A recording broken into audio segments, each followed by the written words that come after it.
Welcome to 360 Tamil. இன்னைக்கு இந்த வீடியோல நம்ம எந்த படத்தோட எக்ஸ்பிளனேஷன் பத்தி பார்க்க போறோம்னா, மலையாள சினிமால 2012ல வெளியான ஃபேஸ் டு ஃபேஸ் அப்படின்ற படத்தை பத்தி தான் பார்க்க போறோம். இது ஒரு பக்காவான கிரைம் த்ரில்லர் படம்னு சொல்லலாம். மம்முட்டி நடிச்ச கிரைம் த்ரில்லர் படம் எல்லாமே சூப்பரா இருக்கும்ல, அதே மாதிரி தான் இந்த படமும் சூப்பரா இருக்கும். இந்த படத்துல வர திருப்பங்கள்லாம் உங்க எல்லாருக்குமே பிடிக்கும்னு நம்புறேன். முதல்ல இந்த படத்தோட பிளாட்டை பத்தி சொல்றேன். எக்ஸிஎம்மோட பையன் இருக்கான்ல, மர்மமான முறையில கொலை செய்யப்படுறான். அவனை வந்து சிலுவையில தொங்க விடுற மாதிரி தொங்க விட்டுருக்காங்க. யார் இந்த கொலையை பண்ணான்ற மாதிரி ஒரு கேள்வி இருக்குல்ல, போலீஸுங்க விசாரணை பண்றாங்க. அப்படி விசாரணை பண்ணும் போது எல்லாமே ஹீரோக்கு எதிரா இருக்கு. ஹீரோ தான் இந்த கொலையை பண்ணிருக்க வாய்ப்பு இருக்குன்ற மாதிரிலாம் யோசிக்கிறாங்க. உண்மையில ஹீரோ இந்த கொலையை பண்ணாரா இல்ல வேற யாராவது இந்த கொலையை பண்ணாங்களான்ற மாதிரி ஒரு கேள்வி இருக்கும். ஹீரோவும் இந்த கேஸை விசாரிக்கலாம் ஆரம்பிக்கிறாரு. கடைசியில உண்மையான குற்றவாளியை கண்டுபிடிச்சாங்களா இல்லையான்னு சொல்றதுதான் இந்த படத்தோட மீதி கதை. உங்க எல்லாருக்குமே பிடிக்கும் நம்புறேன். எக்ஸ்பிளனேஷனுக்குள்ள போறதுக்கு முன்னாடி வீடியோக்கு ஒரு லைக் போடுங்க. இந்த எக்ஸ்பிளனேஷன் பிடிச்சிருந்ததுன்னா ஐப்னு ஒரு ஆப்ஷன் இருக்கும், அதுவும் பண்ணுங்க. அப்பதான் உங்களை மாதிரி பாக்குற நிறைய பேர்கிட்ட இந்த வீடியோ கொண்டு போய் சேரும்.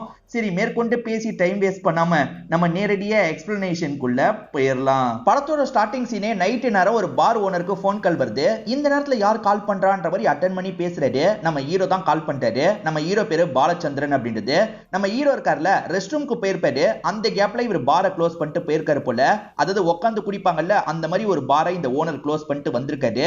ஐயோ, நீங்க உள்ள இருக்கீங்களா, நான் வரவான்ற மாதிரி கேக்குறாரு. ஒன்னும் பிரச்சனை இல்ல, நீங்க காலையில பொறுமையா வாங்க, அது வரைக்கும் நான் சரக்கு அடிச்சிட்டு இருக்கேன்ற மாதிரி ஹீரோ சொல்லிட்டாரு. நம்ம ஹீரோ சரியான போத கையா இருப்பாரு, அதனால தான் இந்த மாதிரி சொல்லிட்டாரு. சரி, அப்ப தூங்கி எந்திரிச்சு காலையில பொறுமையாவே போலான்ற மாதிரி இந்த பார் ஓனர் இருக்காருல, படுத்து தூங்க ஆரம்பிச்சிடுறாரு. நம்ம ஹீரோவா சரக்கு அடிக்கலான்ற மாதிரி சரக்கு அடிக்கிறாரு. கொஞ்சம் சோகமா தான் இவர் சரக்கு அடிச்சிட்டு இருக்காரு. இந்த இடத்துல தான் இவர் சில விஷயங்களை யோசிச்சு பாக்குற மாதிரி நமக்கு காட்டுறாங்க. நம்ம ஹீரோ யோசிச்சு பாக்குற விஷயம்லாம் பல வருஷத்துக்கு முன்னாடி நடந்த விஷயமா இருக்கும். கன் ஷூட்டிங்க்கு ட்ரைனிங் எடுப்பாங்கல்ல, அந்த மாதிரி ஒரு அண்ணன் கூட சேர்ந்த மாதிரி ஒரு ட்ரைனிங் எல்லாம் எடுக்கிறது. அந்த அண்ணனோட பேரு ராம்தாஸ் அப்படின்றது. அவர் இவரை விட பெரிய ஆபீசரா இருப்பாரு. இருந்தாலும் ரெண்டு பேருமே சகஜமா பேசிக்கிறாங்க. அவர் வயசுல பெரியவர்ன்றதுனால இவர் அண்ணன் அண்ணன் சொல்லி தான் பேசிட்டு இருக்காரு. நம்ம ஹீரோக்கு குடிக்கிற பழக்கம் கொஞ்சம் அதிகமா இருக்கும், அதை குறைக்க வேண்டியதானே அப்படின்ற மாதிரி இந்த அண்ணனும் அட்வைஸ் எல்லாம் பண்றாரு. இன்னைக்கு ஒருத்தரோட பார்ட்டியா இருக்கும், நீ கண்டிப்பா வந்துருன்ற மாதிரி அந்த அண்ணன் சொல்றாரு. சரிண்ணே போலாம் அப்படின்ற மாதிரி இவருமே ஏத்துக்கிறாரு. அப்படியே கட் பண்ணி நைட்டு நேரம் இவங்க ரெண்டு பேருமே அந்த பார்ட்டிக்கு வந்துடுறாங்க. இவங்களோட கொலீக்ஸா இருக்க நிறைய பேர் அந்த இடத்துல உட்காந்து சீட்டு கட்டு எல்லாம் விளையாடிட்டு இருக்காங்க. சரி, நம்மளும் ஒரு கை விளையாடலாம் அப்படின்ற மாதிரி ஹீரோ இருக்காரு பாத்தீங்களா, அந்த இடத்துக்கு வந்துடுறாரு. அப்படி சீட்டு கட்டு விளையாடிட்டு இருக்கிறதுல ஒரு நபர் ஏமாத்திக்கிட்டே இருக்காரு. அதாவது எக்ஸ்ட்ராவா கொஞ்சம் காடை மறைச்சு வச்சிருக்காரு. ஏமாத்தி ஏமாத்தி ஜெயிச்சிட்டு இருக்காரு. நம்ம ஹீரோ கொஞ்ச நேரத்துல இவர் ஏமாத்துறத சென்ஸ் பண்ணிடுறாரு. இவன் கார்டு எடுக்கிறதையும் ஒரு ஸ்டேஜ்ல கண்டுபிடிச்சிடுறாரு. இவன் ஏமாத்துறான் அப்படின்ற மாதிரி எல்லார்கிட்டயும் சொல்லிடுறாரு. ஆனா அவர் இருக்கார்ல, நான் ஏமாத்தலாம் இல்லன்ற மாதிரி சொல்லிட்டாரு. இதனால ரெண்டு பேருக்குள்ளயும் சண்டை மாதிரிலாம் ஏற்படுது. என்ன சண்டைன்ற மாதிரி எல்லாருமே தடுக்கிறதுக்காக வந்துடுறாங்க. ஹீரோ தான் தேவையில்லாம சண்டை போட்டிருக்காருன்னு எல்லாருமே நினைக்கிறாங்க. நீ முதல்ல இங்க இருந்து கிளம்பு அப்படின்ற மாதிரிலாம் சொல்றாங்க. அந்த அண்ணனும் சொல்றதுனால ஹீரோவும் இங்க இருந்து கிளம்பிடுறாரு. இப்ப ஜெயஸ்ரீன்னு ஒருத்தங்களை காட்டுறாங்க. இவங்க நிறை மாத கர்ப்பிணியா இருக்காங்க. இவங்க யாருன்னு பாத்தீங்கன்னா நம்ம ஹீரோவோட ஒய்ஃபா தான் இருப்பாங்க. இப்ப வலி வந்துருது இல்ல, ஹஸ்பண்ட் எழுப்பி ஹாஸ்பிட்டலுக்கு கூட்டு போக சொல்லணும்னு நினைக்கிறாங்க. ஆனா ஹஸ்பண்ட் வழக்கம் போல பயங்கரமா குடிச்சிட்டு வந்திருப்பாரு. இவங்க எழுப்பி பாக்குறாங்க, அவர் எந்திரிக்கவே மாட்டாரு. இவங்களுக்கும் என்ன பண்றதுன்னு தெரியல, பயங்கரமா ஃபீல் பண்ணிட்டு இருக்காங்க. நம்மளே போலான்னு பார்த்தா வெளியே பயங்கரமா மழை பெஞ்சிட்டு இருக்கு. என்ன பண்றதுன்னு தெரியாம இந்த ஒய்ஃப் முழிச்சிட்டு இருக்காங்க. அப்படியே இந்த சீனை நமக்கு கட் பண்ணிடுறாங்க. ஒய்ஃபோட பிரெக்னன்சி என்னாச்சு ஏதாச்சு அப்படின்றது கிளியரா நமக்கு தெரியல. அப்படியே இந்த சீனை கட் பண்ணி இப்ப கதை பிரசன்ட்டுக்கு வந்துருது. காலையில சமயம் ஆளுங்க இருக்காங்கல்ல, பாருக்கு வந்துடுறாங்க. ஓபன் பண்ணி இவரை அனுப்பி விடுறாங்க. இவரை பொறுத்த வரைக்கும் இப்போதைக்கு போலீஸா இல்ல, அதாவது இவரை சஸ்பென்ஷன்ல வச்சிருப்பாங்க. இவரை பொறுத்த வரைக்கும் லேண்ட் எல்லாம் முடிச்சு தருவாங்கல்ல, அந்த மாதிரி ரியல் எஸ்டேட் வேலை தான் இவர் பார்த்துட்டு இருக்காரு. காலையில இந்த ஏரியா முழுக்க ஒரு விஷயத்தை பத்தி பரபரப்பா பேசிட்டு இருக்காங்க. அதனால ஹீரோவும் கிளம்பி அந்த ஸ்பாட்டுக்கு வந்துடுறாரு. எக்ஸிஎம்மோட பையனை யாரோ சாவடிச்சு தொங்க விட்டுருக்காங்க. அவன் பேரு தாமஸ் அப்படின்றது. அதாவது சிலுவையில அரைஞ்ச மாதிரி அவனை தொங்க விட்டுருக்காங்க. அவனுக்கும் ஹீரோக்கும் ஏற்கனவே ஒரு பிரச்சனை இருக்கு போல. அதை பத்தி எல்லாம் ஹீரோவும் யோசிச்சு பாக்குறாரு. ஹீரோ ஏதாவது பண்ணாரா என்னன்றது தெரியல. இப்ப எல்லாருமே இந்த ஸ்பாட்டுக்கு வந்துடுறாங்க. யார் இந்த கொலையை பண்ணிருக்க வாய்ப்பு இருக்கு அப்படின்ற மாதிரிலாம் டிஸ்கஷன் போயிட்டு இருக்கு. இந்த கேஸ் ஹேண்டில் பண்ற இன்ஸ்பெக்டரோட பேரு அப்துல் அப்படின்றது. அப்துல் கிட்ட நிறைய பேர் கேள்வி எல்லாம் கேட்டுட்டு இருக்காங்க. இப்பதானே வந்திருக்கேன், இப்ப எதுவும் சொல்ல முடியாது அப்படின்ற மாதிரிலாம் அப்துல் போயிட்டு இருக்காரு. இங்க குறிப்பா ஒரு நபர் நியூஸை சேகரிக்கிறாரு. நியூஸை சேகரிச்சிட்டு இருக்க நபரோட பேரு அன்பர் அப்படின்றது. இவர் ஹீரோக்கு கொஞ்சம் தெரிஞ்சவரா இருப்பாரு. எக்ஸிஎம் பையனையே கொலை பண்ணிருக்காங்க. காட்டுறாங்க இவர் நிறைய பிசினஸ் எல்லாம் பண்ணிட்டு இருக்காரு, யாரு கோவப்பட்டு இப்படி பண்ணாங்கன்னு தெரியலன்ற மாதிரிலாம் பேசிட்டு இருக்காரு. அப்ப ஹீரோ வந்திருக்கிறத கவனிச்சோன்னா ஹீரோக்கு பக்கத்துல வந்து பேச ஆரம்பிக்கிறாரு. ஹீரோவும் இவரும் எப்படி பழக்கம்ன்றது உங்களுக்கு கதை போக போக தெரிஞ்சிடும். ஹீரோவை பொறுத்த வரைக்கும் இப்போ போலீஸ் கிடையாது, சஸ்பென்ஷன்ல இருக்காரு. இப்போ ஒரு கிளப்ல சரக்கு அடிச்சுக்கிட்டே சீட்டு கட்டு தான் விளையாடிட்டு இருக்காரு. அங்க நியூஸ் சேனல்ல இந்த நியூஸ் தான் ஓடிட்டு இருக்கு. அதாவது தாமஸ்னு ஒருத்தன் இறந்து போயிருக்கான் பாத்தீங்களா, அதை பத்தி தான் ஓடிட்டு இருக்கு. இங்க இருக்க எல்லாருமே பேசிட்டு இருக்காங்க, யார் இந்த விஷயத்தை பண்ணிருக்க வாய்ப்பு இருக்கு, இவன் நிறைய பிசினஸ் பண்றான், எதிரிங்க யாராவது பண்ணிருக்க வாய்ப்பு இருக்குன்ற மாதிரிலாம் பேசிட்டு இருக்காங்க. அதுல ஒரு நபர் இருக்கார்ல, ஹீரோவோட பேரை கொண்டு வராரு. ஹீரோக்கும் அந்த பையனுக்கும் ஏற்கனவே ஒரு பிரச்சனை இருக்கும், ஏதோ கேஸ் ரிலேட்டடா பிரச்சனை இருக்கு போல. அந்த பிரச்சனையை பத்தி எல்லாம் பேச ஆரம்பிக்கிறாங்க. ஒருவேளை நீ தான் ஏதாவது பண்ணிட்டியா அப்படின்ற மாதிரி ஹீரோ கிட்ட கிண்டலா கேக்குறாங்க. முதல்ல ஹீரோவும் ஜாலியா தான் பேசிட்டு இருக்காரு. ஆனா இவரை சந்தேகப்படுற மாதிரி திரும்ப திரும்ப பேசுறாங்கல்ல, ஒரு ஸ்டேஜ்ல பயங்கரமா சத்தம் போட்டு விட்டுறாரு. அங்க இருக்க ஒருத்தர் மட்டும் தான் இவரை சமாதான பத்தி அங்க இருந்து கூட்டு வராரு. ஏற்கனவே உங்க ரெண்டு பேருக்குள்ள பிரச்சனை இல்ல, அதனால தான் அந்த மாதிரிலாம் பேசிட்டாங்க, நீ அதெல்லாம் தப்பா எடுத்துக்காத அப்படின்ற மாதிரி இவரை இங்க இருந்து அனுப்பி விடுறாரு. இப்ப ஜார்ஜின் புதுசா ஒரு கேரக்டரை காட்டுறாங்க. இவர் தாமஸோட பிசினஸ் பார்ட்னரா இருப்பாரு. தாமஸ் இறந்து போன தகவல் தெரிஞ்சு வெளிநாட்டுல இருந்து இந்த இடத்துக்கு வந்திருக்காருன்ற மாதிரி காட்டுறாங்க. இப்ப போஸ்ட்மார்ட்டம் டாக்டர் பண்ணி முடிச்சிடுறாரு. இவருக்கு ஹெல்ப் பண்றதுக்கு ஒரு டாக்டர் லேடி வந்திருப்பாங்க, அவங்க பேரு உமா அப்படின்றது. இந்த உமாவை கொஞ்சம் ஞாபகம் வச்சுக்கோங்க. இப்ப டாக்டர் போஸ்ட்மார்ட்டம் எல்லாம் முடிச்சிட்டார்ல, இன்ஸ்பெக்டரும் பிரோஜனமா ஏதாவது கிடைச்சதா அப்படின்ற மாதிரி கேட்கிறாரு. இந்த இன்ஸ்பெக்டர் பேரு அப்துல்னு சொல்லியிருப்பேன். டாக்டர் என்ன சொல்றாருன்னா, பயங்கரமா டார்ச்சர் பண்ணிருக்காங்க, 2-3 நாள் டார்ச்சர் பண்ணி தான் சாவடிச்சிருக்காங்க, அவருக்கு சாப்பாடு தந்திருக்காங்க, டார்ச்சர் பண்ணிருக்காங்க, இதே தான் ரிப்பீட்ல நடந்திருக்கு அப்படின்ற மாதிரிலாம் சொல்லிட்டு இருக்காரு. அப்படியே கட் பண்ணி அந்த டாக்டர் உமாவை நமக்கு காட்டுறாங்க. இப்ப வீட்ல இவங்களும் நியூஸ பார்த்துட்டு இருக்காங்க.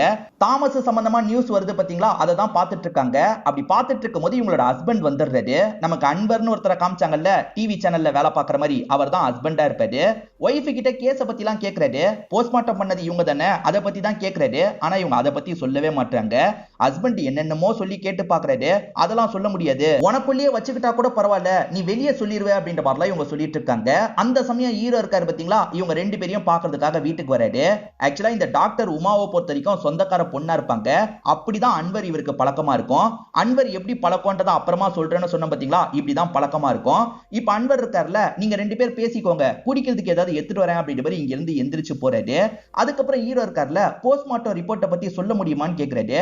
ஹீரோ கிட்ட இவங்க சாதாரணமா சொல்றாங்க, ஹீரோ சொந்தக்கார அண்ணன்ல, அதனால தான் சாதாரணமா இவங்க விஷயத்த சொல்லிட்டு இருக்காங்க. டாக்டர் என்னெல்லாம் அந்த போலீஸ் கிட்ட சொன்னாரோ அது எல்லாத்தையும் இவங்க ஹீரோ கிட்ட சொல்லிட்டு இருக்காங்க. ஹீரோ எதுக்காக இதை பர்டிகுலரா கேட்கிறாரு அப்படின்றது பெருசா நமக்கு தெரியல. கொஞ்ச நேரத்துல ஹஸ்பண்ட் வந்துடுறாருல, இவங்க ரெண்டு பேருமே டாபிக்க மாத்திடுறாங்க. இப்ப தாமஸ்கான இறுதி சடங்கு வேலை எல்லாம் நடந்துட்டு இருக்கு. ஜார்ஜ் என்ன கேட்கிறாருன்னா, 3 நாளைக்கு முன்னாடியே வெளிநாட்டுல இருந்து அவன் கிளம்பிட்டான், 3 நாள் அவன் மிஸ் ஆயிருக்கான்ல, என்கிட்ட சொல்லிருக்கலாம்ல அப்படின்ற மாதிரிலாம் கேட்டுட்டு இருக்காரு. இதை தாண்டி பிக்கப் பண்ணது நீங்க தானா அப்படின்ற மாதிரி ஒர்க்கர் கிட்ட கேட்கிறாரு. ஆமா, தம்பி ஏர்போர்ட்ல இருந்து நான் தான் பிக்கப் பண்ணிட்டு வந்தேன் அப்படின்ற மாதிரி அந்த பெரியவரும் சொல்லிட்டு இருக்காரு. அப்படியே கட் பண்ணி நமக்கு தாமஸோட அப்பாவை காட்டுறாங்க. அவர் பிரேயர் தான் பண்ணிட்டு இருக்காரு. பையன் இறந்து போயிட்டானே அப்படின்ற மாதிரி ரொம்ப கஷ்டத்துல இருக்காரு. இவர் எக்ஸசிஎம் எல்லாம் இருந்திருக்காருல, அதனால இவருமே இந்த கேஸ் ஒரு பெரிய அதிகாரி கிட்ட ஒப்படைக்கணும், குற்றவாளியை எப்படியாவது கண்டுபிடிக்கணும் அப்படின்ற மாதிரிலாம் பேசிட்டு இருக்காரு. அதனால இந்த கேஸை எஸ்பி கிட்ட ஒதுக்குறாங்க. எஸ்பியா யார் இருக்காங்கன்னு பாத்தீங்கன்னா, ராம்தாஸ்னு ஒருத்தர் இருக்காரு. அதாவது பல வருஷத்துக்கு முன்னாடி ஹீரோவோட ஃப்ரெண்டா ஒருத்தர் இருந்தாரு பாத்தீங்களா, அவர் தான் எஸ்பியா இருப்பாரு. அவரே நேரடியா இந்த கேஸ்ல நான் இன்வால்வ் ஆக போறேன், எனக்கு அசிஸ்டன்டா நீ இருன்ற மாதிரி அப்துல்ல பார்த்து சொல்லிட்டாரு. இப்போதைக்கு ஹேண்டில் பண்ற அப்துல் இதுக்கப்புறம் அசிஸ்டன்டா இருக்க போறாரு. ரெண்டு பேருமே சேர்ந்து டீல் பண்ணலான்ற மாதிரி முடிவு பண்றாங்க. இப்ப ஹீரோ கதவெல்லாம் திறந்து போட்டுக்கிட்டே தூங்கிட்டு இருக்காரு. இப்ப வீட்டுக்குள்ள ஒரு மர்ம நபர் வரத நமக்கு காட்டுறாங்க. வந்த மர்ம நபர் இருக்காருல, ஹீரோவோட போன் எடுத்து ஏதோ பண்ணிட்டு இருக்காரு. இப்ப திரும்பி போனை வச்சுட்டு இங்க இருந்து நகர்ந்து போயிடுறாரு. கொஞ்ச நேரத்துல ஹீரோவோட போன் அடிக்குது. யாரா இருக்கும்ன்ற மாதிரி அட்டன் பண்ணி பேசுறாரு. நீ கிச்சனுக்கு வான்ற மாதிரி யாரோ சொல்றாங்க. கிச்சனுக்கு வரணுமா ஏன்ற மாதிரி யோசிச்சுக்கிட்டே இவரும் கிச்சனுக்கு வராரு. கிச்சன்ல பார்த்தா அந்த ராம்தாஸ் தான் இருக்காரு. அண்ணன் நீங்களா அப்படின்ற மாதிரி இவரும் சந்தோஷமா பக்கத்துல வந்து கட்டிலாம் பிடிச்சிட்டு இருக்காரு. ரொம்ப வருஷம் கழிச்சு திரும்பி மீட் பண்ணிருக்காங்க போல. நீங்க எங்க இங்கன்ற மாதிரிலாம் ஹீரோ கேக்குறாரு. அந்த கேஸுக்காக என்னதான் ஒதுக்கி இருக்காங்க அப்படின்ற மாதிரி ராம்தாஸ் சொல்றாரு. ஹீரோவோட ஒய்ஃபை ஹீரோவை விட்டுட்டு போயிருப்பாங்க. அதை பத்திலாம் இந்த ராம்தாஸ் கூட பேசும்போது தான் நமக்கு தெரிய வருது.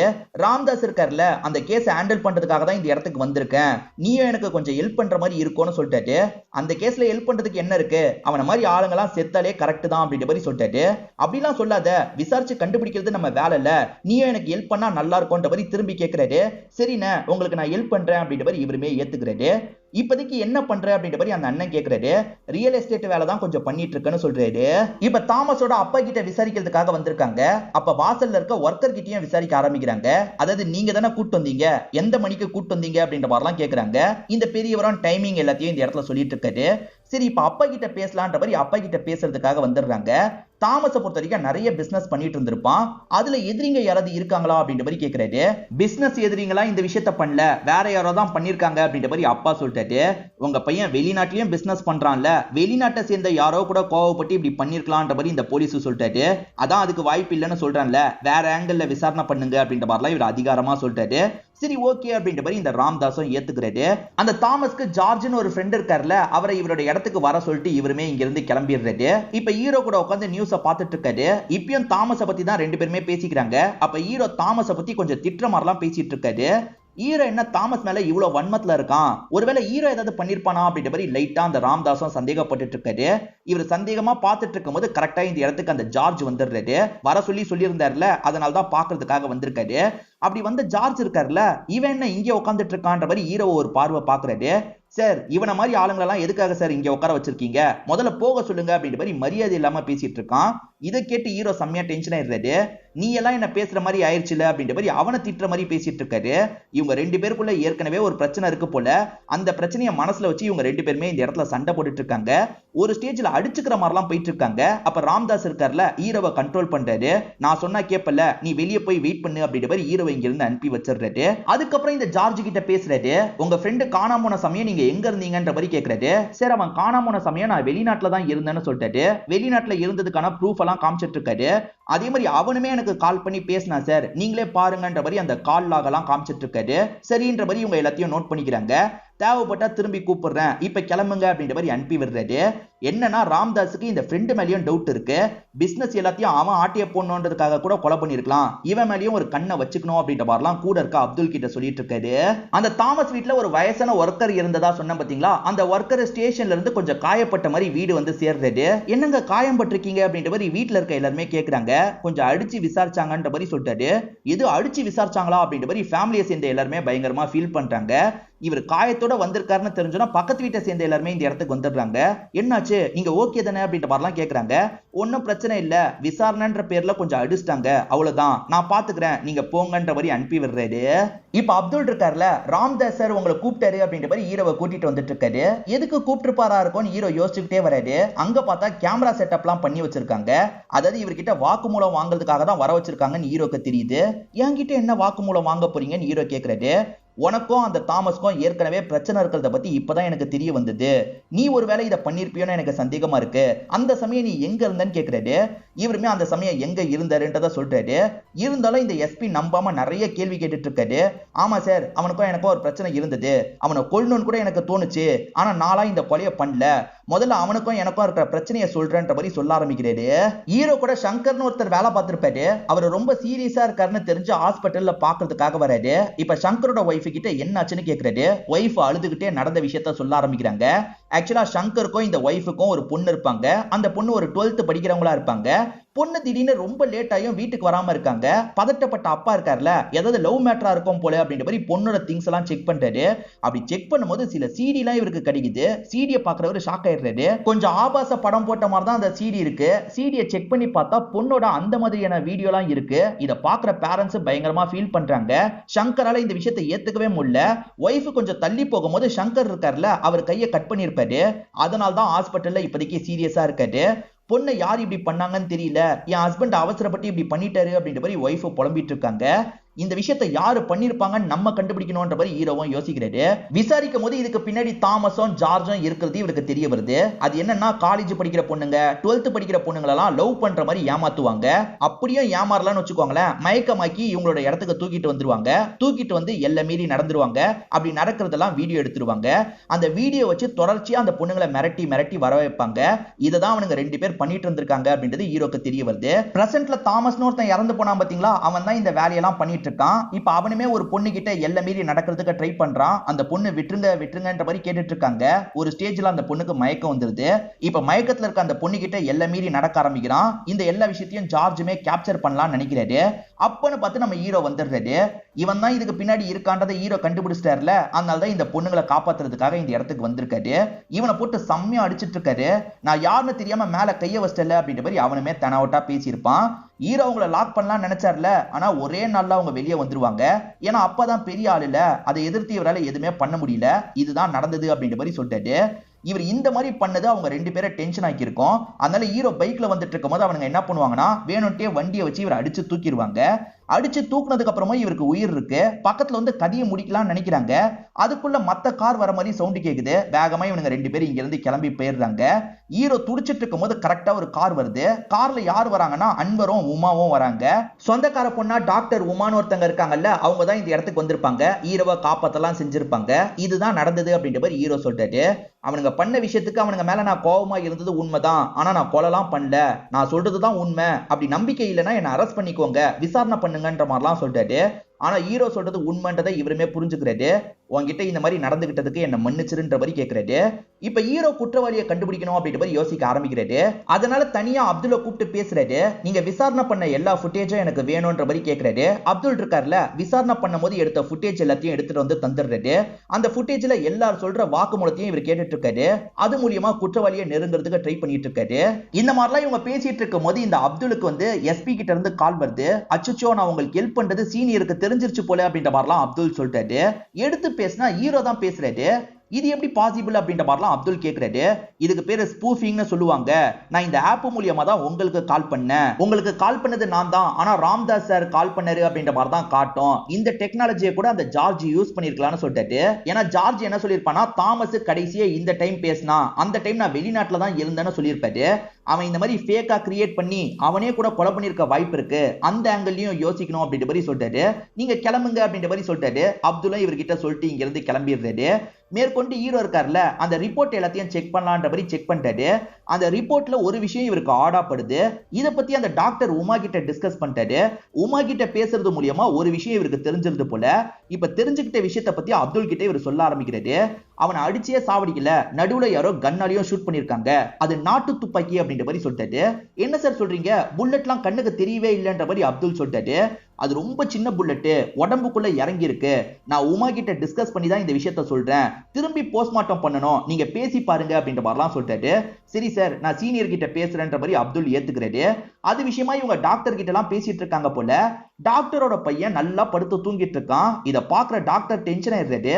ஏண்டா, உன்னை டாக்டர் படிப்பு படிக்க வச்சா நீ தூங்கிட்டு இருக்கியா அப்படின்ற மாதிரி பையனை போட்டு அடிச்சிட்டு இருக்காரு. அப்பா, நைட்டு முழுக்க ஒரு எக்ஸ்பெரிமெண்ட் பண்ண, அதுக்கப்புறம் தான் படுத்து தூங்குனன்ற மாதிரி அவன் சொல்றான். ஆக்சுவலா வந்து ஹார்ட் அட்டாக் வரப்போகுதுன்னா முன்கூட்டியே அதை காட்டுறதுக்காக ஒரு டிவைஸை இவன் ரெடி பண்ணிட்டு இருக்கான். இவன் சின்சியரா தான் ரெடி பண்ணிட்டு இருக்கான், அதை பத்தி எல்லாம் சொல்றான். ஆனா அப்பா இருக்கார்ல, என்கிட்டயே போய் சொல்றியா அப்படின்ற மாதிரி பையனை போட்டு அடிக்கிறாரு. தடுக்க வந்த ஒய்ஃபையும் போட்டு அடிச்சிட்டு இருக்காரு. எப்ப பாரு இவர் ஒய்ஃபையும் பையனையும் டார்ச்சர் பண்ணுவாருன்றது தெரிய வருது. இதை நினைச்சு இவங்க ரெண்டு பேருமே பயங்கரமா ஃபீல்லாம் பண்ணிட்டு இருக்காங்க. இப்ப இந்த டாக்டரை பார்த்து பேசுறதுக்காக அந்த ராம்தாஸ் வந்துடுறாரு. அப்துல் சொல்லி தான் ராம்தாஸ் இந்த இடத்துக்கு வந்திருக்காரு. திரும்பி போஸ்ட்மார்ட்டம் பண்ணா என்ன, புல்லட் இருக்குமோன்னு எங்களுக்கு சந்தேகமா இருக்குன்ற மாதிரி சொல்லிட்டாங்க.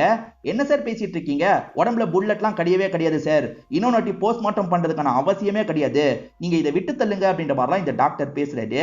ஆனா இவங்க இருக்காங்கல்ல, திரும்பி போஸ்ட்மார்ட்டம் பண்ணணும்னு யோசிக்கிறாங்க. பாடியை தோண்டி எடுத்துடுறாங்க, போஸ்ட்மார்ட்டம்லாம் பண்ண ஆரம்பிக்கிறாங்க. அது எப்படி புதைச்ச பாடியை தோண்டி எடுப்பீங்க அப்படின்ற மாதிரி இந்த இடத்துல ஜார்ஜ் பிரச்சனை பண்ணிட்டு இருக்கான். அதெல்லாம் கண்டுக்காம இவங்களும் வேலையை பண்ணிட்டு இருக்காங்க. டாக்டர் உமா வச்சுதான் இந்த வேலையை பண்ணிட்டு இருக்காங்க. பார்த்தா செக் பண்ணதுல உள்ள புல்லட் இருக்கிறது தெரியுது. இதை தாண்டி இன்னொரு விஷயம் தெரியுது. இந்த டாக்டருக்கு ஒரு ப்ராப்பர்ட்டி இருக்கு. அந்த ப்ராப்பர்ட்டியை தந்தது யார் தெரியுமா, இந்த ஜார்ஜா தான் இருப்பான். சோ இந்த விஷயத்தை மறைக்கிறதுக்காக தான் அந்த ப்ராப்பர்ட்டியை இவர் வாங்கியிருக்காரு போல அப்படின்ற மாதிரிலாம் இந்த எஸ்பியும் யோசிக்கிறாரு. அந்த கன் யாரோடதுன்றத கண்டுபிடிக்கணும். ஜார்ஜோட கன்னா இருந்தா ஜார்ஜை லாக் பண்ணும் அப்படின்ற மாதிரிலாம் யோசிச்சுட்டு இருக்காரு. எதுக்கு திரும்பி போஸ்ட்மார்ட்டம் பண்ணீங்க அப்படின்ற மாதிரி மீடியாட்கள் எல்லாம் கேக்குறாங்க. எங்களுக்கு சந்தேகம் வந்தது, அதனால தான் பண்ணோம், சீக்கிரமா குற்றவாளியை கண்டுபிடிச்சிருவோன்ற மாதிரி சொல்றாரு. நீங்க சொன்ன ஐடியா ஒர்க் அவுட் ஆயிடுச்சு அப்படின்ற மாதிரி அப்துல் இருக்கார்ல, ஹீரோக்கு கால் பண்ணி நன்றிலாம் சொல்லிட்டாரு. பரவாயில்ல இருக்கட்டும் அப்படின்ற மாதிரி ஹீரோவும் சொல்லிட்டாரு. ஆக்சுவலா அந்த டாக்டர் வந்து ஜார்ஜ் மூலியமா ஒரு சொத்தை வாங்கியிருக்காருல, அந்த சொத்தை பத்தி தெரிஞ்சுக்கிறதுக்காக ஹீரோ ஒரு இடத்துக்கு வந்திருக்காரு. அந்த சொத்தை பத்தின எல்லா இன்ஃபர்மேஷனையும் தெரிஞ்சுக்கிறாரு. அந்த சொத்தை நம்ம போய் பார்க்கணும், அதாவது அந்த டாக்டர் அங்க எதையாவது மறைச்சு வச்சிருக்கலாம், இல்ல நமக்கு ஏதாவது கிடைக்கலான்ற மாதிரி யோசிக்கிறாரு. இப்ப அந்த கெஸ்ட் ஹவுஸ்க்கு இவர் வந்துடுறாரு. ஏதாவது கிடைக்குமான்னு சுத்தி முத்தி பார்த்துட்டு இருக்காரு. அந்த இடத்துல சில ஊசி எல்லாம் இவருக்கு கிடைக்குது. இதெல்லாம் மயக்க ஊசியாச்சே, இதெல்லாம் எப்படி இங்க வந்ததுன்னு யோசிக்கிறாரு. அதே மாதிரி ஒரு நபரை டார்ச்சர் பண்ண மாதிரி நிறைய செட்டப் இருக்கு. இங்க ஏதோ நடந்திருக்கு அப்படின்றத ஹீரோ புரிஞ்சுக்கிறாரு. சில பொருள்லாம் வாங்கியிருப்பாங்க போல, ஒரு பில்லு கிடைக்குது. அந்த பில்லு மூலியமா இவரும் ஒரு கடைக்கு வந்துடுறாரு. இவர் சில பொருள் வாங்குற மாதிரிலாம் பேச்சு கொடுக்குறாரு. அங்க சிசிடிவி இருக்கிறதையும் கவனிக்கிறாரு. நான் ஒரு போலீஸ் தான் அப்படின்ற மாதிரி இவர் சஸ்பென்ஷன்ல இருக்கிறத மறைச்சிடுறாரு. எனக்கு சிசிடிவி ஃபுட்டேஜ் எல்லாம் வேணும் அப்படின்ற மாதிரி ஃபுட்டேஜ் எல்லாத்தையும் வாங்கிடுறாரு. தாமஸோட அப்பாவும் ஒரு பக்கம் தாமஸை யாரு கொலை பண்ணிருப்பான்ற மாதிரி விசாரணை பண்ணிட்டு இருக்காரு. ஹீரோ கொலை பண்ணிருக்க தான் வாய்ப்பு அதிகமா இருக்குன்ற மாதிரி அவருக்கு இன்ஃபர்மேஷன் கிடைக்குது. அதனால ஹீரோவை ஏதாவது பண்ணுன்ற மாதிரி யோசிக்கிறாரு. சிஸ்டம்ல இருக்க நிறைய பேரை இன்ஃப்ளூயன்ஸ் பண்ண ஆரம்பிக்கிறாரு. இவரை பகச்சிக்க வேணான்றதுக்காக அவங்களுமே பண்ணிடுறோன்ற மாதிரிலாம் ஏத்துக்கிறாங்க. இப்ப எஸ்பிக்கு மேல இருக்க சீனியர் இருக்கார்ல, அவனை முதல்ல அரெஸ்ட் பண்ணு அப்படின்ற மாதிரி சொல்லிட்டாரு. இவரை எவிடன்ஸ் இல்ல சார் ஹீரோக்கு எதிரான்ற மாதிரி சொல்லிட்டாரு. அதெல்லாம் தேவையில்லை, அவனை முதல்ல அரெஸ்ட் பண்ணு அப்படின்ற மாதிரி இந்த கமிஷனர் சொல்லிடுறாரு. வேற வழி இல்லாம இவர் இருக்காரு பாத்தீங்களா, ஹீரோவை அரெஸ்ட் பண்றதுக்காக வீட்டுக்கு வந்துடுறாரு. ஹீரோவை எதுக்காக அரெஸ்ட் பண்றதுக்கு வந்திருக்கீங்க, அப்ப இவர் தான் இந்த விஷயத்த பண்ணாரான்ற மாதிரி மீடியாட்கள் கேள்வி மேல கேள்வி கேட்கறாங்க. இப்ப இவரும் சாரின்ற மாதிரி ஹீரோவை அரெஸ்ட் பண்ணி கூட்டு வந்துட்டு இருக்காரு. இவனை அடிக்கணும்ன்ற மாதிரி ஜார்ஜும் ஆளுங்களும் வந்திருக்காங்க. ஆனா நம்ம ஹீரோ இருக்கார்ல, மேல கைய வச்ச அவ்வளவுதான் அப்படின்ற மாதிரி அவனை எட்டி மிதிச்சிடுறாரு. போலீஸ் அரெஸ்ட் பண்றதுனால இவரும் அமைதியா அங்க இருந்து கிளம்ப ஆரம்பிச்சிடுறாரு. நம்ம ஹீரோ இப்ப ஜெயில கம்பி எண்ணிட்டு இருக்கிறத நமக்கு காட்டுறாங்க. ஹீரோ எப்படி இந்த கேஸ்ல மாட்டினாருன்றது டீடைலா தெரியல. இவர் கம்பி எண்ணிட்டு இருக்கும் போது ஒரு பிளாஷ்பேக்கை யோசிச்சு பாக்குறாரு. சோ இப்ப காட்ட போற எல்லாமே பாஸ்ட்ல நடந்த விஷயம் தான், மைண்ட்ல வச்சுக்கோங்க. ஒரு பப்ல ரெண்டு குரூப்புக்குள்ள சண்டை மாதிரி ஏற்படுது. அதுல ஒரு குரூப் கிட்ட தான் நியாயம் இருக்கிறத ஹீரோ புரிஞ்சுக்கிறாரு. அதனால ஆப்போசிட் குரூப்பை சேர்ந்தவங்களை இவர் அடிச்சு இங்க இருந்து ஓட விடுறாரு. இவர் ஹெல்ப் பண்ணதுக்காக அந்த குரூப் பசங்க இருக்காங்கல்ல, ஹீரோக்கு நன்றி எல்லாம் சொல்லிட்டு இருக்காங்க. பரவாயில்ல இருக்கட்டும், ஹீரோ கிளம்ப போறாரு. அப்படிலாம் நீங்க சொல்லக்கூடாது சார், உங்க நம்பரை தாங்க அப்படின்ற மாதிரி இந்த பசங்களும் நம்பர்லாம் கேட்டு வாங்கிக்கிறாங்க. இப்ப இவர் வீட்டுல இருக்கும் போது அந்த பசங்க கிட்ட இருந்து கால் வருது. சார் எங்கள்ல ஒரு பையனுக்கு பர்த்டே சார், நீங்க கண்டிப்பா வரணும்ன்ற மாதிரி சொல்லிட்டாங்க. இவருமே சரின்ற மாதிரி ஏத்துக்கிறாரு. அந்த பையனோட பர்த்டே பார்ட்டியை எல்லாருமே சூப்பரா கொண்டாடிட்டு இருக்காங்க. இப்ப ஹீரோவும் கலந்துக்கிறதுக்காக இந்த இடத்துக்கு வந்துடுறாரு. ஆக்சுவலா இந்த கேங்கை பொறுத்த வரைக்கும் குறிப்பா 4 பேர் தான் முக்கியமானவங்களா இருப்பாங்க. அந்த 4 பேருமே நீங்க வந்ததுல ரொம்ப சந்தோஷம் சார், வாங்க ட்ரிங்க் பண்ணுங்க அப்படின்ற மாதிரி இவருக்கு சரக்கெல்லாம் ஊத்தி தந்துட்டு இருக்காங்க. இவர் அந்த பசங்க கிட்ட ஜாலியா பேசிட்டு இருக்காரு. இவர் காலேஜ் படிக்கும் போது நடந்த விஷயத்தெல்லாம் அந்த பசங்க கிட்ட ஷேர் பண்ணிட்டு இருக்காரு. அந்த பசங்களுமே போட்டோஸ் எல்லாம் காமிக்கிறாங்க. அந்த பசங்களோட போட்டோஸ் தான் காமிக்கிறாங்க. இவருமே அதெல்லாம் பார்த்துட்டு இருக்காரு. இந்த சமயம்லாம் ராமதாஸ் செம்ம பிரஷர்ல இருக்காரு. ஏன்னா சீக்கிரமா குற்றவாளியை கண்டுபிடிங்க, சீக்கிரமா குற்றவாளியை கண்டுபிடிங்கன்ற மாதிரி மேல் இடத்துல இருந்து பிரஷர் வந்துகிட்டே இருக்கு. நம்ம எப்படியாவது சீக்கிரம் குற்றவாளியை கண்டுபிடிக்கணும், எல்லா பக்கமும் திரும்பி விசாரணை பண்ணலாம் அப்படின்ற மாதிரிலாம் சொல்லிட்டு இருக்காரு. அந்த விசாரணைக்காக திரும்பி தாமஸ் வீட்டுல வேலை பார்க்குற அந்த வயசான பெரியவரை கூட்டு போலான்னு வந்திருக்காங்க. அவர் உடம்பு முடியாம இருக்காரு, இப்ப கூட்டு போகாதீங்கன்ற மாதிரி வீட்டை சேர்ந்தவங்க எல்லாம் கேட்கறாங்க. அதை மீறிய விசாரணை பண்ணும் அப்படின்ற மாதிரி இவங்க இழுத்துட்டு போயிட்டு இருக்காங்க. அவர் உடம்பு முடியலன்ற மாதிரி எவ்வளவோ சொல்லிட்டாரு. கேட்காம இவங்களுமே ஸ்டேஷனுக்கு கூட்டு வந்துட்டு இருக்காங்க. இப்ப ஸ்டேஷனுக்கு வந்ததுக்கு அப்புறம் இறங்குங்க அப்படின்ற மாதிரி அந்த பெரியவர் கிட்ட சொல்லிட்டாங்க. ஆனா அந்த பெரியவர் அந்த இடத்துல இறந்து போயிடுறாரு. ஏற்கனவே ரொம்ப வீக்கா இருந்தார்ல, அதனால தான் இறந்து போயிருக்காரு. ராம்தாஸால கேஸை சால்வ் பண்ண முடியல, அதை பத்தி ஹீரோ கிட்ட பேசிட்டு இருக்காரு. எல்லா ஆங்கிள்லயும் விசாரணை பண்ணிட்டேன், ஆனா குற்றவாளி யாருன்றதை என்னால கண்டுபிடிக்க முடியல, மேல் இடத்துல இருந்து பிரஷர் ரொம்ப அதிகமா வருது அப்படின்ற மாதிரிலாம் சொல்லிட்டு இருக்காரு. கவலைப்படாதீங்க சார், சீக்கிரமே குற்றவாளியை நீங்க கண்டுபிடிச்சிருவீங்க அப்படின்ற மாதிரி ஹீரோவும் சொல்லிட்டாரு. இப்ப ஹீரோ நைட்டு நேரம் வீட்டுல தூங்கிட்டு இருக்கும் போது அந்த பசங்க கிட்ட இருந்து கால் வருது. அந்த பசங்க பார்ட்டி பண்ண போறோம், நீங்க வரீங்களா அப்படின்ற மாதிரிலாம் கேக்குறாங்க. கண்டிப்பா வரேன்ற மாதிரி இவரும் ஏத்துக்கிறாரு. அந்த பசங்க கிட்ட ரொம்ப க்ளோஸ் ஆயிட்டார்ல, அதனாலதான் அந்த பசங்க பார்ட்டி பண்ணும் போது கூட இவருக்கு கால் பண்றாங்க. இவர் சரின்னு சொன்னதுனால இவரையும் கூட்டு போலாம் அப்படின்ற மாதிரி அந்த பசங்க கூட்டு வராங்க. 4 பேர் அந்த பசங்கள்ல இருக்கிறதா சொன்ன பாத்தீங்களா, அவங்க 4 பேருமே சேர்ந்த மாதிரி தான் ஹீரோவை ஒரு இடத்துக்கு வர வைக்கிறாங்க. அது ஒரு கெஸ்ட் ஹவுஸா தான் இருக்கும். அதாவது டாக்டருக்கு ஒரு கெஸ்ட் ஹவுஸ் இருக்குன்னு சொன்னல, அந்த கெஸ்ட் ஹவுஸ்க்கு தான் இவங்க வந்திருக்காங்க. ஏன்னா இந்த 4 பேர்ல ஒருத்தன் டாக்டர் பையனா இருப்பான். இப்ப ஹீரோ இவங்க கிட்ட ஜாலியா பேசிட்டு இருக்காருல, திடீர்னு கொஞ்சம் சீரியஸா பேச ஆரம்பிக்கிறாரு. நீங்க தானே இந்த விஷயத்த பண்ணீங்கன்னு கேக்குறாரு. இந்த 4 பசங்களும் ஷாக் ஆயிட்டு இருக்காங்க. அதுல ஒரு பையன் இருக்கான் பாத்தீங்களா, சட்டுன்னு கன் எடுத்து ஹீரோவை பாயிண்ட் பண்றான். அவன் பேர் அசோக் அப்படின்றது. நீ கண்டுபிடிச்சுதான் எங்க கிட்ட பழகிட்டு இருக்கன்றதை நாங்க ஏற்கனவே ஸ்மெல் பண்ணிட்டோம், உன்னை விட மாட்டோம். எதுக்காக தெரியுமா இந்த இடத்துக்கு வர வச்சோம்? ஏன்னா இந்த இடத்துல வச்சு உன்னோட கதையை முடிச்சோன்னு வச்சுக்கோ, டிஸ்போஸ் பண்ற வேலையோ எங்களுக்கு ஈஸின்ற மாதிரிலாம் இந்த பசங்க பேசிட்டு இருக்காங்க. இப்படி பேசிட்டு இருக்க கேப்ல சட்டுன்னு ஹீரோ இருக்கார்ல, அந்த பையன் கையில இருக்க கண்ணை புடிங்கிறாரு. இப்ப இந்த பசங்க எல்லாரையும் இவர் மிரட்ட ஆரம்பிக்கிறாரு. என்ன பண்ணீங்க, ஒழுங்கா சொல்லுங்கன்ற மாதிரிலாம் கேக்குறாரு. முதல்ல இந்த பசங்களை எப்படி கண்டுபிடிச்சாருன்றதை நமக்கு காமிச்சிடுறாங்க. ஆக்சுவலா ஏற்கனவே இந்த கெஸ்ட் ஹவுஸை செக் பண்றதுக்காக வந்திருப்பாரு. அப்போ ஒரு பில்லு கிடைச்சிருக்கும். அந்த பில்லு மூலியமா ஒரு கடைக்கு வந்திருப்பாரு. கடையில சிசிடிவி ஃபுட்டேஜ் எல்லாம் வாங்கியிருப்பாரு. அந்த ஃபுட்டேஜை பார்க்கும்போது இந்த பசங்க தான் பொருள் வாங்கி இருக்கிறது தெரிய வருது. சோ அந்த டாக்டர் இடத்தை இந்த பசங்க யூஸ் பண்ணிருக்காங்கன்னு புரிஞ்சுக்கிறாரு. அந்த கெஸ்ட் ஹவுஸ்ல வச்சு தான் டார்ச்சர் பண்ணிருக்காங்கன்னு இவருக்கு தெரிஞ்சிருச்சுல. சோ தாமஸ் இவங்க தான் ஏதோ பண்ணிருக்காங்கன்னு இவருக்கு தெரிஞ்சிருது. அந்த 4 பசங்களோட டீடைல் எல்லாத்தையும் எடுத்துடுறாரு. அந்த 4 பசங்க கிட்ட நம்ம எப்படியாவது பழக ஆரம்பிக்கணும் அப்படின்ற மாதிரி பிளான் பண்ணி இவர் பழக ஆரம்பிச்சிருப்பாரு. இந்த பசங்க கிட்ட பேசி பேசி உண்மையை வாங்கிடலாம் நினைச்சிருப்பாரு. அந்த தாமஸ் அவ்வளவு நல்லவன்லாம் கிடையாது, உங்க பக்கத்துல நியாயம் இருக்கும் நான் நம்புறேன், என்ன நடந்தது சொல்லுங்கன்னு கேக்குறாரு. இந்த பசங்களும் நடந்த விஷயத்த சொல்லிட்டாங்க. ஆக்சுவலா இந்த டாக்டரோட பையன் இருக்கான்ல, எப்ப பாரு அப்பா கிட்ட திட்டு வாங்கிக்கிட்டே இருப்பான். எந்த ஒரு காரணமும் இல்லாம அவர் திட்டிக்கிட்டே இருப்பாரு. அந்த டாக்டர் அப்பா இருக்காருல, பையனை மட்டும் திட்ட மாட்டாரு, ஒய்ஃபையும் தேவையே இல்லாம திட்டுவாரு. ஒய்ஃபை எப்ப பாரு அடிச்சுக்கிட்டே இருப்பாரு. ஒய்ஃபுக்கு ரத்தம்லாம் ஊத்திட்டு இருக்கு, அப்ப கூட ஒய்ஃபை திரும்ப திரும்ப அடிச்சிட்டு இருக்காரு. இதெல்லாம் பாக்குற பையன் ரொம்ப ஃபீல் பண்றான். அதனால ஃபேமிலி மேல இவனுக்கு பெருசா அட்டாச்மெண்டே வராது. ஃப்ரெண்ட்ஸுங்க தான் ரொம்ப சப்போர்ட்டிவா இவனை பார்த்துப்பாங்க. அதுல ஒரு ஃப்ரெண்டை பத்தி சொல்ல ஆரம்பிக்கிறான். அவன் பேரு மூர்த்தி அப்படின்றது. மூர்த்தியை பொறுத்த வரைக்கும் ஒரு தங்கச்சி மட்டும்தான். தங்கச்சி தான் உலகம்ன்ற மாதிரி வாழ்ந்துட்டு இருக்காரு. அந்த தங்கச்சி பேரு சீதா அப்படின்றது. தங்கச்சியை ஸ்கூலுக்கு அனுப்புறதுல இருந்து எல்லா வேலையும் இவர் தான் பண்ணுவாரு. தங்கச்சி ஆசைப்பட்டு ஒரு சைக்கிள் கேக்குறாங்க, அதை வாங்கி தந்துடுறாரு. ஒரு நாள் தங்கச்சி லேட் ஆயும் வீட்டுக்கு வராம இருக்காங்க. என்னாச்சு ஏதாச்சுன்னு தெரியாம இவர் பயங்கரமா ஃபீல் பண்ணிட்டு இருக்காரு. எல்லாரும் சேர்ந்து தேடி பாக்குறாங்க. காலையில் தான் அந்த பொண்ணு ஒரு இடத்துல இறந்து போயிருக்கிறத பத்தி தெரிய வருது. இவருமே அந்த இடத்துக்கு வந்து பாக்குறாரு. தவறி விழுந்து இறந்து போயிருக்கா அப்படின்ற மாதிரிலாம் போலீஸுங்க சொல்றாங்க. தவறி விழுந்து எப்படி இறந்து போக முடியும், ஏதோ தப்பா இருக்கு அப்படின்ற மாதிரி இவருமே யோசிக்கிறாரு. ஆனா போலீஸுங்க இருக்காங்கல்ல, இந்த கேஸை வேக வேகமா முடிச்சிடுறாங்க. ஒன்னும் புரியாம இவர் சோகமா உட்காந்துட்டு இருக்காரு. அப்ப அந்த வயசான வேலைக்காரரோட பேத்தி இருக்காங்கல்ல, இவரை பார்த்து ஒரு விஷயத்த சொல்றாங்க. அது என்னன்னா, தாமஸ் தான் உங்களோட தங்கச்சி ஏதோ பண்ணிருக்காரு, என் தாத்தா வீட்டுல பேசினதை நான் கேட்டேன் அப்படின்ற மாதிரிலாம் இந்த சின்ன பொண்ணு சொல்றா. அப்ப தாமஸ் தான் ஏதோ பண்ணிருக்கான், இத பத்தி அந்த பெரியவருக்கு தெரியும் போல, பெரியவரை பார்த்து நம்ம பேசணும் அப்படின்ற மாதிரி யோசிக்கிறாரு. பெரியவரே ஏதோ நடந்திருக்கு சொல்லுங்க அப்படின்ற மாதிரிலாம் அந்த பெரியவர்கிட்ட கேட்கிறாரு. பெரியவரா நடந்த விஷயத்த சொல்றாரு. அதாவது உன் தங்கச்சி கிட்ட அவன் தான்ப்பா எல்லை மீறி நடந்திருக்கான், அவெல்லாம் பெரிய ஆளுப்பா, எதுவும் பண்ண முடியாதுன்னு சொல்லிட்டாரு. நான் பண்றேன்ற மாதிரி இவர் சொல்லிட்டாரு. ஃப்ரெண்ட்ஸுங்க கிட்ட இந்த விஷயத்த சொல்லிட்டாரு. ஃப்ரெண்ட்ஸுங்க எல்லாருமே ரொம்ப க்ளோஸா இருக்காங்கல்ல, இவனுக்காக நம்ம எல்லாருமே சேர்ந்து இந்த வேலையை பார்க்கலாம் அப்படின்ற மாதிரிலாம் யோசிக்கிறாங்க. தாமஸ் ஏர்போர்ட்டுக்கு வரும்போது நான் தான் பிக்கப் பண்ணிட்டு வந்தேன்ற மாதிரி இந்த வயசான பெரியவர் சொன்னார் பாத்தீங்களா. பிக்கப் பண்ணி இவர் கூட்டு வந்துடுறாரு. அப்படி கூட்டு வந்து தாமஸ் இறங்கலாம்னு நினைக்கும் போது இந்த பசங்க அங்கதான் ஒளிஞ்சிருப்பாங்க. சட்டுன்னு இந்த தாமஸ மயக்கமாக்குறாங்க.